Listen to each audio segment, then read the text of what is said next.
AI Impact Summit in New Delhi, members of the Indian Youth Congress staged a dramatic shirtless protest inside the venue. The police responded with an FIR with multiple serious charges, including criminal conspiracy and unlawful assembly, arresting several activists, including the Youth Congress national president. Now, the country is divided.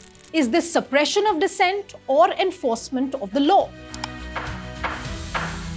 Opposition leaders, including members of the Indian National Congress, have accused the government of using state machinery to silence youth voices. Others argue that the protest disrupted a high-security international event and crossed the legal boundaries. And this is not just about one protest. It's about the larger constitutional question. How does India balance the right to protest with public order and national security? Under Article 19 of the Constitution, citizens in India have a right to free speech and peaceful assembly. This means you have a right to protest. But that right is not absolute. The Constitution permits reasonable restrictions in the interests of public order, security of the state, sovereignty and integrity of India, and decency. Authorities can also invoke Section 163 of the Bharatiya Nagarik Suraksha Sanhita, which was previously Section 144 of the CRPC, to restrict gatherings and protests. Provisions of the Bharatiya Sanhita can also apply if laws are allegedly broken.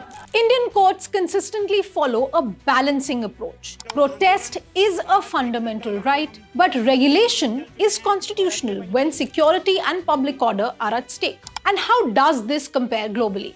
In the United Kingdom, recent laws in 2022 and 23 have expanded police powers to restrict protests which are causing serious disruption. In the United States, the First Amendment strongly protects protests, but government can impose time, place, and manner restrictions, which means trespass into private property or violence makes a protest unlawful. In Singapore, even a solo protest usually requires a permit, except when it's at a designated protest zone by a registered person. In Canada, protest is again protected like other common law countries, but subject to reasonable limits justified in a democratic society.